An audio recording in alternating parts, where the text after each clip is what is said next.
अरे यार, पैसे मैंने इकट्ठा किए हैं, क्या करूं? गोल्ड का सामान ले लेती हूँ ना। गोल्ड हाँ काम आएगा आगे के समय पे। गोल्ड बहुत ज़रूरी है, गोल्ड होना चाहिए, प्रॉपर्टी होना चाहिए। एक काम करती हूँ, गोल्ड के बुंदे बनवा लेती हूँ अपने लिए, तो आगे भी काम आएंगे ना। ऐसा कुछ करने से ये भी बहुत ही अच्छा होगा, और बुरे वक्त में तो ये चीज़ें बहुत ज़्यादा काम आती है यार। ये साड़ी तो बहुत महंगी है, घर में नहीं पहनती हूँ ना, इसको ख़राब हो जाएगी ये साड़ी, बाद में पहनूंगी इस साड़ी को मैं। अच्छा, अरे यार मुझे तो वहाँ घूमने जाने का मन है, मैं कभी गई ही नहीं, मैं कभी घूमी ही नहीं हूँ। अरे लेकिन अगर वहाँ घूमने जाऊँगी तो इतने पैसे लग जाएंगे, इतना पैसा मैं खर्च नहीं, फालतू घूमने फिरने में इतना पैसा खर्च नहीं करूँगी मैं। अगर यही सोच रखते हो ना, बदल देना इस सोच को, बिल्कुल बदल देना इस सोच को, क्योंकि जब ख़त्म होता है ना तो कोई चीज़ काम नहीं आती है। ये जो पहनोगे ना, ये भी उतार लेंगे जब आप जाओगे ना, ये भी 4 लोग उतार के रख लेंगे, कहीं नहीं जाएगा साथ में। आप कैसे हो? साड़ियाँ अलमारी में रखी होंगी, उनके बंटवारे होंगे, बांट ली जाएगी, ये तू ले जा, ये तू ले जा, वो तू ले जा, ये तू कर ले। तो ऐसी कोई इच्छा आगे के लिए बिल्कुल मत छोड़ना कि आगे जाके करूँगी। पल का विश्वास नहीं है, एक पल में क्या हो जाएगा आपके साथ। कैसे हो? ऐसे ही कुछ मेरे परिवार में भी हुआ है। तो करते नहीं है, हम ही कर लें। Hello friend, welcome back to my YouTube channel Bhopal की बहू नीतू, बोले तो नीतू भोपाली। तो कैसे हैं आप लोग? काफ़ी लोगों के मैसेजेस हैं, डीएम्स हैं कि आपके ब्लॉग्स क्यों नहीं आ रहे हैं, या आपकी रील्स क्यों नहीं आई हैं रक्षाबंधन की। तो रक्षाबंधन की रील्स इसलिए नहीं आ पाई क्योंकि अभी थोड़े दिन पहले मतलब मेरे जो मायके की तरफ से है ना, मतलब कुछ ऐसा हो गया है वहाँ पर कि पहले तो मैंने सोचा नहीं था कि मैं ऐसा कुछ भी शेयर करूँगी वहाँ का, लेकिन सब लोग बोल रहे हैं तो मुझे शेयर करना पड़ा। क्योंकि देखो अभी जैसे एक सिर्फ बोलने भर के लिए नहीं है कि मेरी फैमिली, अगर आप लोग भी मेरी फैमिली का हिस्सा हो तो जब मैं आपसे खुशी शेयर कर सकती हूँ तो मुझे दुख भी आप लोगों के साथ शेयर करना ही पड़ेगा। तो अभी थोड़े टाइम पहले मेरे बड़े पापा जो है ना, दूसरे नंबर वाले, तो उनकी डेथ हो गई थी। तो मैं वहाँ पर गई थी तीसरे में। तो वहाँ मतलब वो तो थोड़े उम्रदार थे, बीमार भी थे, तो ठीक है भगवान ने उनकी सुधारी है। मतलब अच्छा है कि मतलब वो उनका ज़िंदगी सुधर गई है, मतलब क्योंकि बिस्तर पर थे, बीमार भी थे।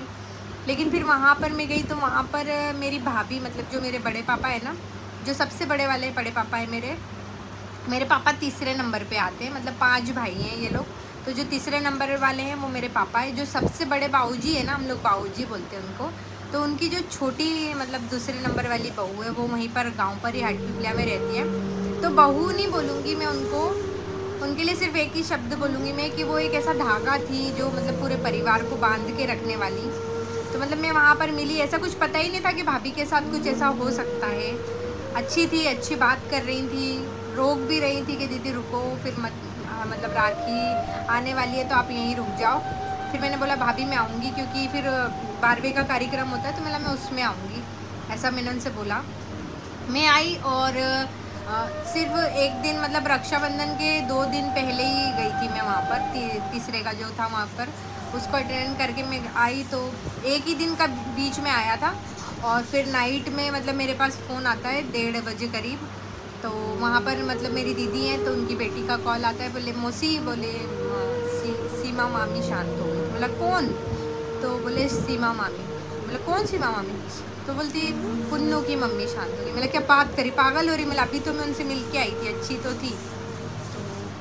ऐसा मतलब पहले तो मतलब विश्वास ही नहीं हुआ कि ऐसा कुछ हुआ है करके, क्योंकि वो अच्छी भली थी, जवान थी, बच्चे छोटे, अभी तो उनकी 3 लड़कियां हैं, मतलब छोटी हैं, एक तो 14 साल की बेटी है उनकी, और घर को बांध के रखने वाली। मतलब मेरे जो बाऊजी है, मेरी बड़ी मम्मी शांत हुई थी तो बाऊजी का ख्याल भी वही रखती थी, मतलब पूरे घर का ध्यान रखती थी, पूरे परिवार का ध्यान रखती थी।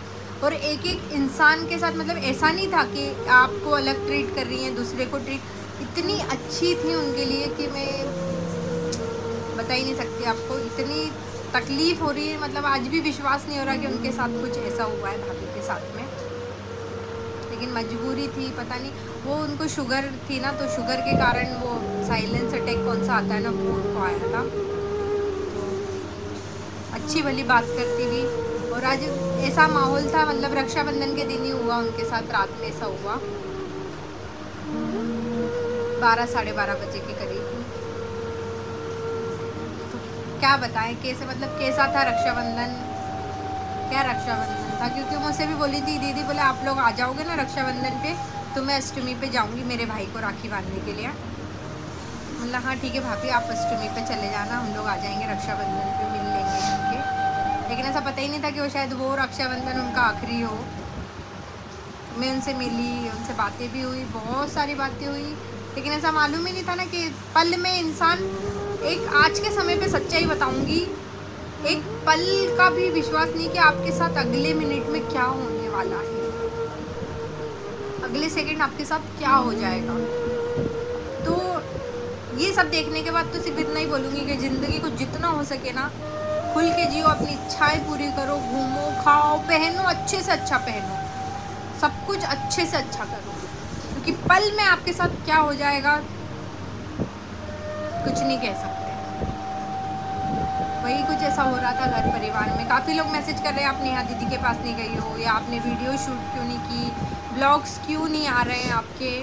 और बहुत सी पेज वाली भी हैं वो, मतलब कितनियों को तो मैंने मैसेज करके बता दिया, कितनों को मैसेज भी नहीं कर पा रही हूँ। तो बहुत लोग गुस्सा भी हो रहे हैं कि आपने हमारे प्रमोशन नहीं डाले। काफ़ी प्रमोशन थे जो रक्षाबंधन के लिए थे, तीज के लिए आया हुआ था सामान, लेकिन मैं किस मतलब कैसे शूट होगा, आप खुद बताओ ना, कैसे, मतलब मन नहीं है, इच्छा नहीं है, तो व्यक्ति कैसे शूट करेगा। अभी मतलब ननद ने राखी बांधी है, तो मतलब यार ठीक है, वो अपने भाई को राखी तो बांधेंगी ना करके, तो उन्होंने बोला भाभी आपको भी राखी बांधना है। अब मैं कल जाऊंगी नेहा के पास, आज था जाने का, लेकिन आज बुआ जी आ गई थी, तो उसके कारण थोड़ा सा कैंसिल करना पड़ा। मैंने फिर कल का रखा है कि मतलब कल आऊँगी मैं, कल मैं नेहा के पास भी जाऊंगी। हालांकि हमें तो मिलना रक्षाबंधन वाले दिन ही था, हमने बहुत कुछ प्रोग्राम बनाया था राखी वाले दिन ही कि दीदी ऐसा शूट करना है, ऐसा करेंगे, ऐसे मिल के राखी बनाएंगे, लेकिन पता ही नहीं था कि राखी के दिन ही एक रात में मतलब ऐसा कुछ हो जाएगा। मैंने उसको मॉर्निंग में कॉल किया, मैंने यार ऐसा ऐसा हो गया, मुझे जाना पड़ेगा करके, तो बोले ठीक है दीदी, बोले आप जाओ।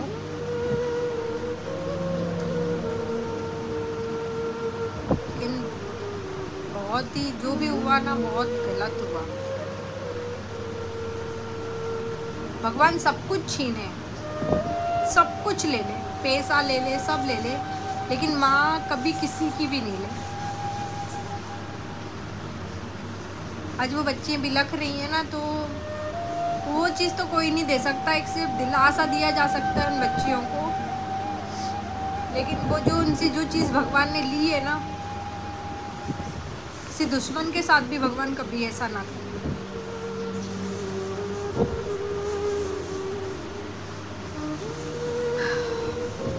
सिर्फ यही रीज़न था कि वीडियोस नहीं आ रहा है, ब्लॉग्स नहीं आ रहे थे।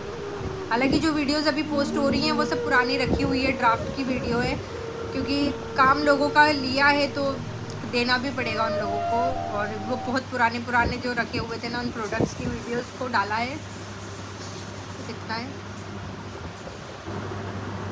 उसी के कारण वीडियोस नहीं आ रही थी।